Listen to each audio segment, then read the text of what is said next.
Ça suscite beaucoup de compassion parce que c'est comme si vous êtes quelqu'un qui a été piégé en fait. Vous ne savez pas comment il va procéder, qu'est-ce qu'il va faire, vu que vous avez quand même mis pied chez lui. Oui. Allô? Oui. Bonsoir, Oral. Bonsoir, madame. J'appelle pour participer à l'émission. D'accord, madame. Allez, quelle est votre histoire, madame? Je traverse des moments difficiles financièrement Oui. et j'aimerais bien en parler au pasteur pour qu'il puisse m'aider et me donner des conseils. D'accord, ok. Nous vous écoutons, madame. Ok. J'ai été avec ma camarade les jours passés et j'ai eu à lui raconter mon histoire, que vraiment ça n'allait pas financièrement et que le bailleur veut me chasser de la maison, que ça ne va pas, même pour manger, c'est difficile pour moi. Et elle m'a dit, ça fait combien de temps? J'ai dit à ma camarade, c'est ma meilleure amie, je lui ai dit, ça fait plus de 6 à 6 mois que ça ne va pas du tout, que vraiment ça ne va pas. Elle dit, mais pourquoi tu n'en as pas parlé? Pourquoi tu ne m'as pas parlé de ça depuis? Je lui ai dit, donc, je pensais que ça allait se régler, mais ça ne va pas, c'est pourquoi je t'en parle. Elle dit, OK, que je pourrais t'aider, que je vais t'aider. Je lui ai dit, j'ai compris. Elle dit, j'appartiens à un set d'amis, que je vais leur dire, on va t'aider, que si tu me vois, je suis rayonnante, je suis brillante, à chaque fois je m'apprécie. C'est grâce à certains amis que je vais te les présenter, ils vont t'aider. D'accord. Et donc, les jours suivants, elle m'a appelé, elle m'a dit qu'on doit se rencontrer. Nous sommes rencontrés, elle m'a envoyé chez un monsieur. En tout cas, c'était dans une grande villa, une très belle maison. Et quand nous sommes arrivés, le monsieur nous a trouvés. Il lui a demandé, c'est toi, Hélène? Elle dit, oui, c'est moi. Il dit, d'accord, suivez-moi.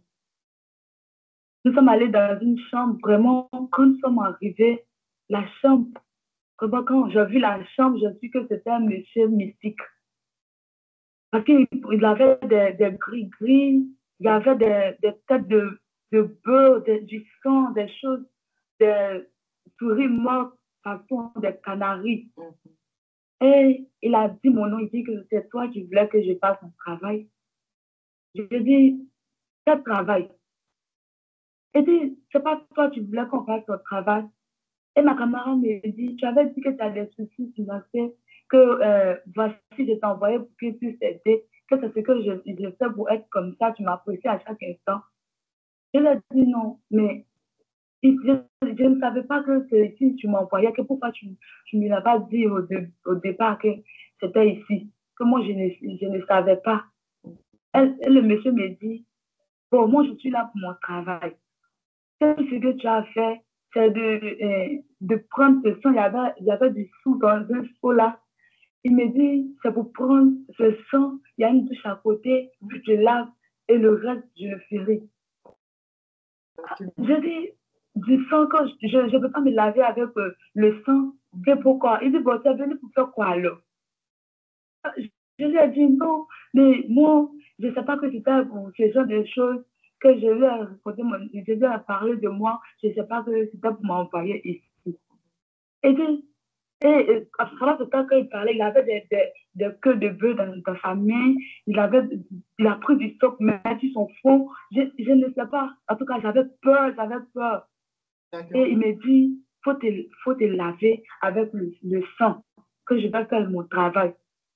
Et je lui ai dit non, que je ne pourrais pas me laver, que je ne pourrais pas me laver. Et dit, tel que tu es rentré ici, tu ne peux pas sortir de la même façon parce que là, mes génies t'ont déjà vu, ils t'ont déjà enregistré. Donc, tu ne peux pas sortir tel que tu es rentré. Ça ne peut pas se faire. Je dis non, que je ne pourrais pas le faire. Il dit, si tu ne le fais pas, alors je vais commencer à partir. Il me dit, il a parlé d'une voix vraiment effrayante. Il dit, si tu franchis cette porte, tu deviendras folle. Tu t'appelles risque péril et tu deviendras folle. J'ai dit, ah, j'avais peur. J'ai commencé à sauter, à courir. Comment j'ai fait même pour traverser, pour franchir la porte comme de la sortie? Je ne sais même pas. Je suis sortie toute D'accord. Et j'étais là-bas, vraiment, j'avais peur, je tremblais, je tremblais. D'accord, oui. Ma camarade, ensuite, elle m'a trouvé là-bas. Elle me dit, pourquoi tu n'as pas fait? Elle, ce qui l'intéressait, c'est que je fasse cela. Elle dit, pourquoi tu n'as pas fait? Elle dit, mais tu ne m'as pas dit que c'était pour venir faire ce genre de choses. Pourquoi tu fais ça? Et là, c'est comme elle était fâchée. Elle est rentrée chez elle, elle m'a laissé. Moi aussi, je suis partie. Vraiment, depuis ce jour, quand je suis arrivée à la maison, dès que je sors, j'essaie de dormir et j'entends, si tu franchis cette porte, c'est un risque terrible pour toi, que tu vas devenir folle. Tu vas devenir folle, c'est ce que j'entends. Donc, j'ai en parlé à l'une de mes amies, de mes camarades là. Elle me dit, ah, que ça, tu dois avoir un pasteur pour qu'il puisse prier pour toi. Et après, elle était là et elle m'a dit, ah, qu'il y a une émission, on dit, si on en parlait, que l'émission là, tu vas, si tu as ton histoire, ton vécu, tu racontes et puis on peut t'aider par là, à travers des conseils et autres. C'est pourquoi j'appelle. D'accord. Donc, quelle est votre question en fait? La question, c'est ce qui me tracasse, c'est que le féticheur a dit, si tu traverses cette porte, c'est à tes risques et périls, tu deviendras folle. J'aimerais savoir si ce qu'il a dit aura un effet sur ma vie. D'accord. D'accord. OK. OK. En tout cas, vous avez bien fait d'appeler. Effectivement, si on en parlait, comme votre camarade l'a dit, toute personne qui appelle ici, les conseillers sont là pour leur donner des conseils. Et aujourd'hui, le conseil du jour, c'est le pasteur Jean-Claude Kofi. Et il est non seulement il est pasteur, il est conseiller conjugal, il est coach, il est conférencier. Donc, c'est lui qui va vous donner des conseils. D'accord?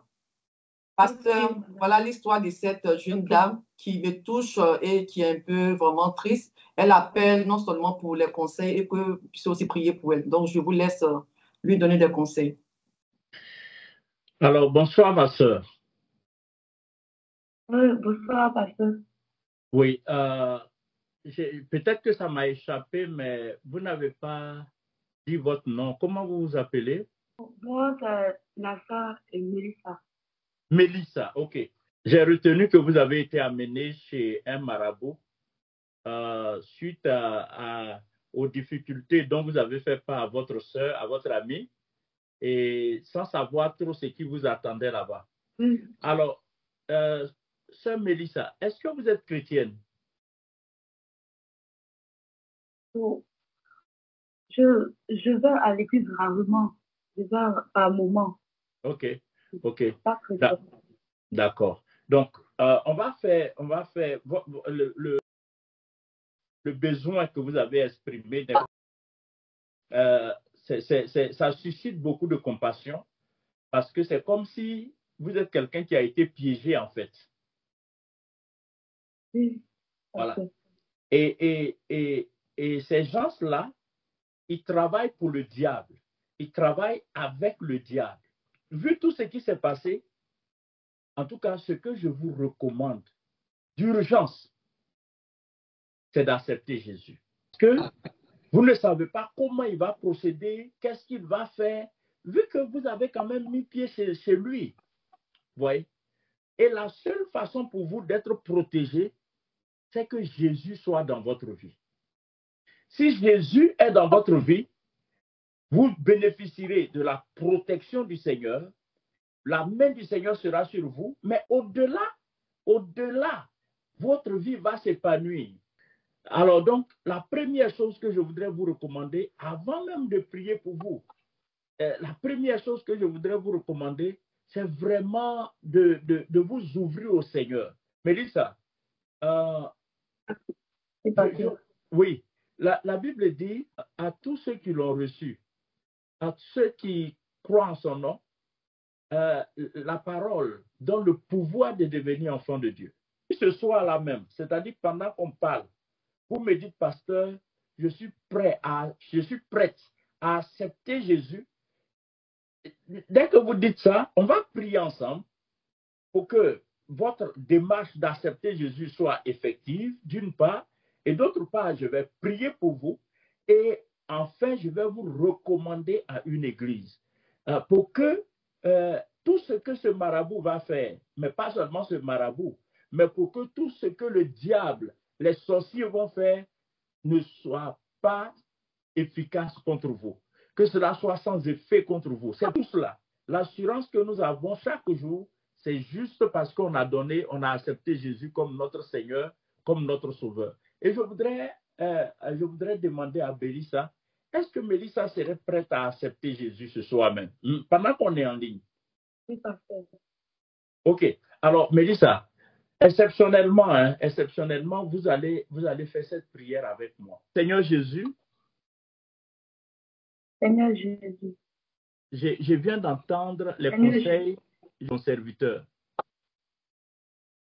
je viens d'entendre les conseils de ton serviteur.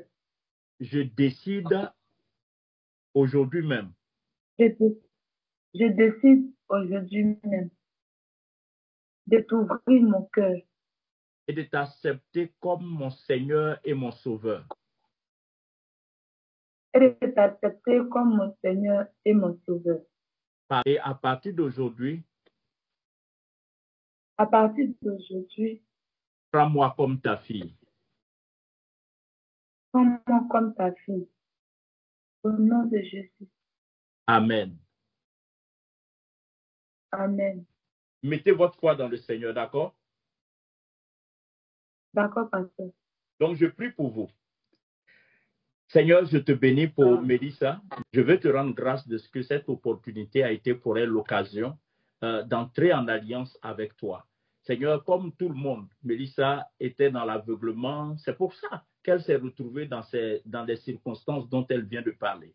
Seigneur, je prie maintenant qu'elle a accepté de marcher avec toi, que toutes les paroles négatives, que tous les sorts lancés par ce marabout soient neutralisés. Seigneur, merci pour ta grâce qui va lui être accordée pour qu'elle grandisse dans cette foi et pour que sa vie devienne un témoignage. Seigneur, merci parce que tu interviens. Tous les sorts qui lui ont été lancés, je les annule. J'annule ces sorts. Et je prie afin que toi, qui pourvois besoin de Mélissa, pour résoudre ces problèmes de finances en ce moment, au nom de Jésus-Christ. Merci.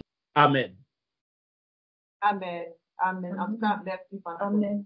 Je vais vous donner quelques noms d'églises où vous pourrez aller demain.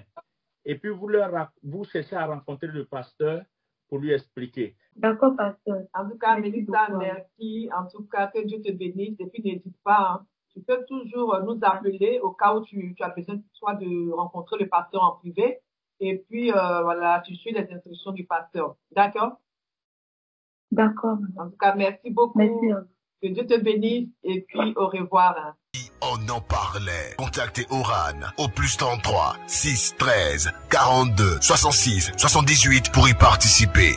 Abonnez-vous sur notre chaîne YouTube pour voir nos nouvelles vidéos en avant-première.